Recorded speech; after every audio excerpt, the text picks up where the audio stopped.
जो रोक रहा है वो अपराध कर रहा है, लेकिन ज़रूरत इस बात की है कि उनके अपराधों के खिलाफ कानूनी कार्रवाई की जाए। सारे कदीमा की जो मस्जिदें हैं उनमें सब में ताले लगा रखे हैं और हमारे जितने भी संस्थान हैं, पर्सनल लॉ बोर्ड से लेके जितने भी मुस्लिम संगठन हैं, वो सब सोए हुए हैं। अगर ये सारी मस्जिदें खुल जाएं तो किसी को सड़क पर नमाज पढ़ने की ज़रूरत नहीं पड़ेगी। किसी कावड़ यात्रा को भी आस्था की नज़र से थोड़ी देख रहे हैं, वो तो इसमें से ये देख रहे हैं कि कैसे हम इसको धार्मिक भावनाएं भड़का कर अपना राजनीतिक फ़ायदा उठाएं। उनका मकसद तो सिर्फ इतना है, उनको कोई आस्था वास्ता मुझे नहीं लगता है। बिल्कुल बुलडोज़र चलाना चीफ मिनिस्टर का काम नहीं है, बिल्कुल नहीं है। चीफ मिनिस्टर साहब का काम होता है जो उन्होंने अपना जो मैनिफेस्टो निकाला है उस पर अमल करने की। तीनों मिलाकर भी देश नहीं चला पा रहे हैं। दिक्कत कहाँ है? देश का बेड़ा गर्क हो रहा है, तीनों मिला के भी नहीं कर पा रहे हैं।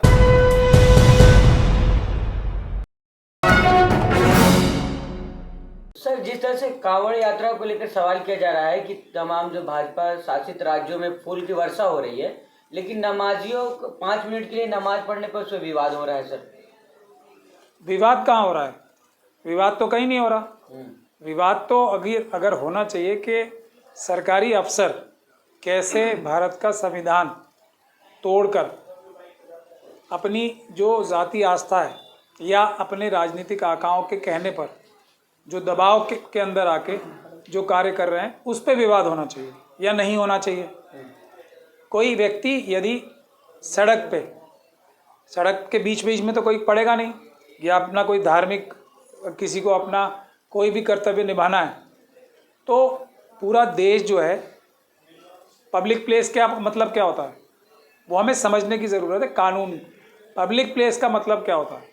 अगर एक ऐसी पब्लिक प्लेस है जैसे सड़क है कोई जहाँ पे गाड़ियाँ चलती हैं, तो चलती सड़क पे अगर कोई बीच में कोई अपनी धार्मिक आस्था का प्रदर्शन करता है या अपनी कोई पूजा अर्चना करता है या नमाज पढ़ता है तो वो गलत बात है। लेकिन बाकी जो पब्लिक प्लेस है जैसे कोई पार्क है या कोई फुटपाथ ही है जिसमें एक कोने में खड़े होके कोई 5-10 मिनट के लिए कोई भी कार्य करता है, वो तो वैसे भी खड़ा होके कोई खड़ा भी हो सकता है ना फुटपाथ पे। मना है किसी को फुटपाथ पे खड़ा होना? नहीं है ना मना।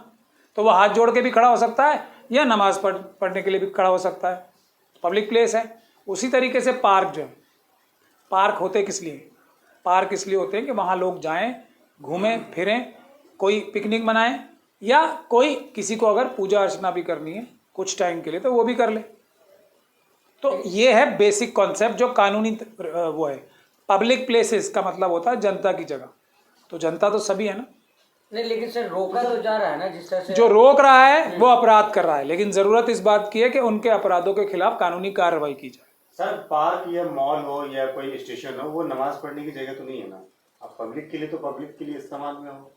मैं वही कह रहा हूँ ना, धार्मिक के लिए धर्म का पालन कौन करते हैं? पब्लिक करती है या कोई ऊपर से करती है? लेकिन वो पब्लिक के लिए ही है ना, तो वहाँ नमाज पढ़ने के लिए, पूजा करने के लिए नहीं। पब्लिक नमाज पब्लिक ही पढ़ रही है ना, पूजा अर्चना पब्लिक ही करती है ना।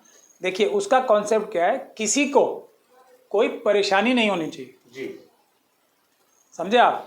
अगर ऐसा काम करें कि हम कोई सड़क रोक के 20-25 दिन तक रोके रखे कोई सड़क, वो परेशानी बनती है। परेशानी हो रही तभी तो विवाद हो रहा है ना। नहीं, परेशानी में आप देखते होंगे हर जगह पूरा सड़क जाम रहता है, लोगों को आने जाने में दिक्कत होती है। नहीं, ऐसा मैं नहीं देखता हूँ, क्योंकि मैं बहुत सारी जगहों पे गया हूँ।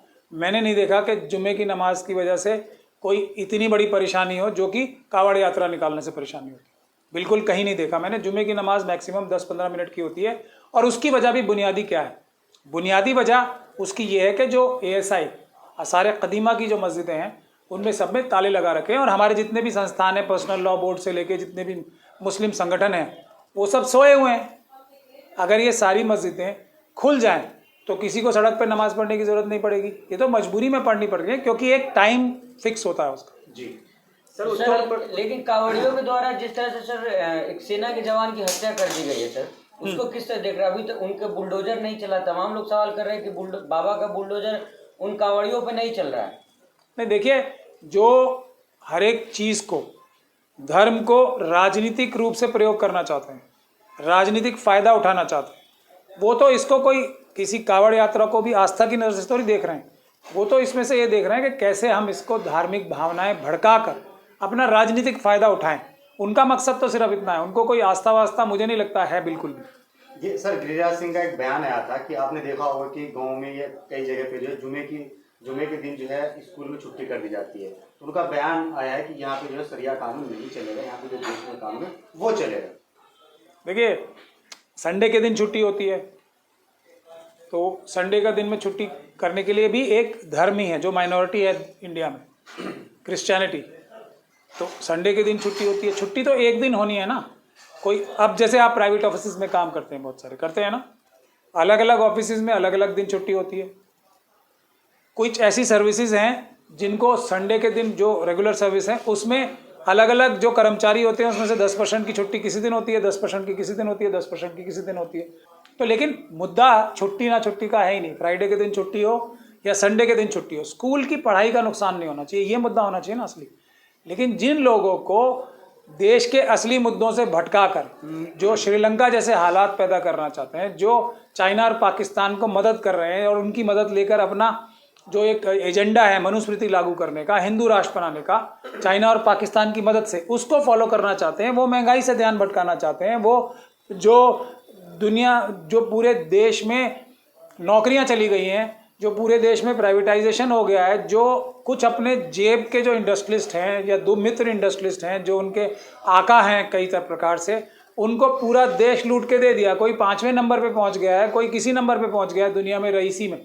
कहाँ से? यही हम लोगों का पैसा लूट कर 22-25 लाख करोड़ रुपए पिछले 7-8 साल में इस सरकार के गाइडेंस में, इस सरकार की सरपरस्ती में, इस सरकार की सुपरविजन में 22 से 25 लाख करोड़ बैंकों का पैसा जो है बैड डेट्स हो गया। यानी कि जो उधार लिया था इन लोगों ने, 20-25-50 लोगों ने, वो सब खा गए हैं, लूट लिया इन्होंने। किसी घर में अनाज देने की आवश्यकता नहीं पड़ती अगर ये 20 से 25 लाख करोड़ जो लूट के अपने मित्रों में बांट दिया है इस आरएसएस और बीजेपी की सरकार ने।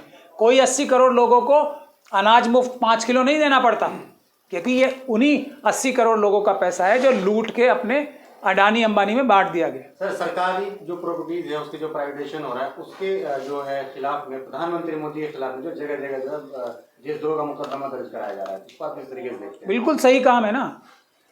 ये एक सबसे बड़ी देखिए जिम्मेदारी, प्रधानमंत्री जी अब हमारे देश के प्रधानमंत्री हैं, चुन के आए हुए प्रधानमंत्री हैं, तो उनकी जिम्मेदारी है। भले ही उनको अपने आप मन में से डर लगता हो कि चाइना हम पे अटैक कर रहा है, क्या होगा, बस, लेकिन उनको बहादुरी दिखानी पड़ेगी। देश की सेना मजबूत है, देश की जनता मजबूत है। अगर वो दिल में उनके डर भी आता है तो वो डर आना अपने मन में अफोर्ड नहीं कर सकते, किसी भी हालत में अफोर्ड नहीं कर सकते। उन्हें बहादुर बनना ही पड़ेगा। हम सब मिलकर उन्हें बहादुर बनाएंगे, चाइना को अपने देश पे कब्जा नहीं करने देंगे। तो इसी प्रकार से जो प्राइवेट प्रॉपर्टीज हैं हमारे देश, जो पब्लिक प्रॉपर्टीज हैं, ये है जो आपने सही मुद्दा उठाया। नमाज पढ़ने से वो प्रॉपर्टी किसी धन्ना सेठ के हाथ में नहीं चली जाती है, वो प्रॉपर्टी पब्लिक प्लेस ही रहती है। लेकिन अडानी अंबानी को अगर प्रॉपर्टीज बेची जा रही हैं तो वो प्राइवेट प्रॉपर्टीज, ये सबसे बड़ा गुनाह है देश का। तो इस पे जो काम कर रहे हैं लोग, वो अच्छा काम कर रहे हैं।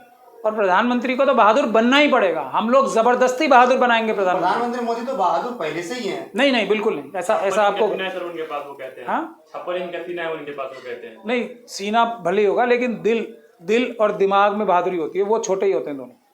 चाइना को मगर दिखाने के लिए हाथी के दांत होते हैं ना, खाने के और दिखाने के और।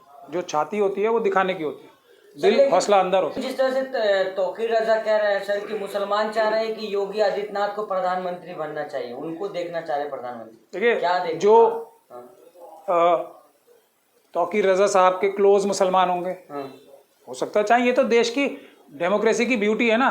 कुछ मुसलमान चाहते ही हैं नहीं योगी जी बन जाए प्रधानमंत्री। योगी जी का डंका बज रहा है सर, तमाम जगह कहा जा रहा है कि योगी नीति लाना होगा, बुलडोजर चलाना होगा सर।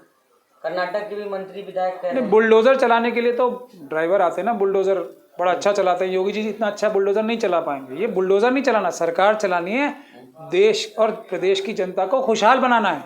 तो थोड़ा शायद कंफ्यूज हो रहे हैं कुछ लोग। बुलडोजर चलाना चीफ मिनिस्टर का काम नहीं है, बिल्कुल नहीं है। चीफ मिनिस्टर साहब का काम होता है जो उन्होंने अपना जो मैनिफेस्टो निकाला है उस पर अमल करना। उसमें तो वो पूरी तरीके से फेल हो रहे हैं। अभी उन्होंने हमारे प्रधानमंत्री जी को हम बहादुर बनाने की तो चेष्टा कर रहे हैं, लेकिन उन्होंने झूठा साबित करने के लिए काम करा दिया है। जो चित्रकूट में जो हाईवे बना है वो 12 से 15 जगह टूट गया कुछ ही घंटों में, कुछ ही दिनों में, और जिसको प्रधानमंत्री जी को बुला के इनॉग्रेट कराया।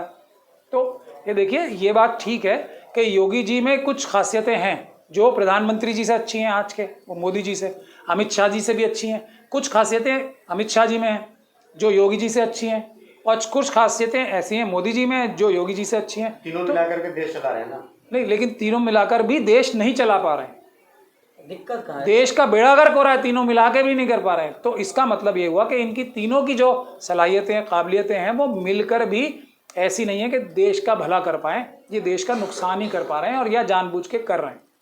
तो ये है बुनियादी। एक सवाल राष्ट्रीय सर, एक सवाल ये है कि एक दबा कुचला समाज है, आदिवासी समाज है, उस समाज से अगर किसी को राष्ट्रपति बनाया जाता है तो उसका अपमान करना सही है, जायज़ है?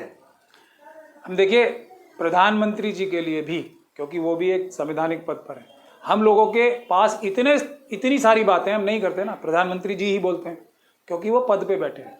उसी प्रकार से राष्ट्र अध्यक्ष जो होते हैं ना हमारे, वो सबसे बड़ा पद होता है देश का जी। उनकी बेइज्जती करना यानी कि हम सब अपनी बेइज्जती कर रहे हैं। हाँ, उनकी गलतियों को पॉइंट आउट करना वो हमारी सबकी जिम्मेदारी है, रिस्पेक्टफुली, आदर के साथ। मोदी जी ही कहते हैं ना, ऐसा कोई कार्य कर रहे हैं कि उनको जी कहा जाए, लेकिन प्रधानमंत्री हैं तो मोदी जी कहना हमारा फर्ज है। कोई भी कार्य ऐसा नहीं कर पा रहे हैं, ये हमारे देश की परंपरा है। ये हम सब अपनी इज्जत कर रहे हैं, उनको प्रधानमंत्री जी कह के, उनकी इज्जत नहीं कर रहे हैं। अगर उनको हम बुरे लफ्ज़ों से बात करेंगे उनसे, तो हम सब अपनी बेइज्जती करेंगे। तो राष्ट्रपति जी तो जो अभी बनी है, वो एक बहुत अच्छा मैसेज पूरी दुनिया में जाना चाहिए, और गया भी है कि कोई किसी की रहम करम या मेहरबानी की वजह से नहीं बनी है वो।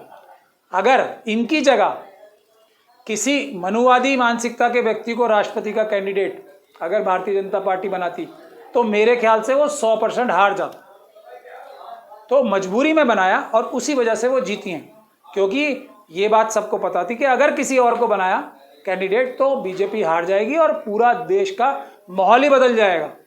तो इतनी ताकत है अम्बेडकरवाद में। अब वो समय आ रहा है कि मनुवादियों को भी कड़वा घूंट पीकर, बहुत ही कड़वा घूंट पीकर, शेड्यूल कास्ट कम्युनिटी का राष्ट्रपति बनाना पड़ा। अब शेड्यूल ट्राइब कम्युनिटी की राष्ट्रपति बनानी पड़ी।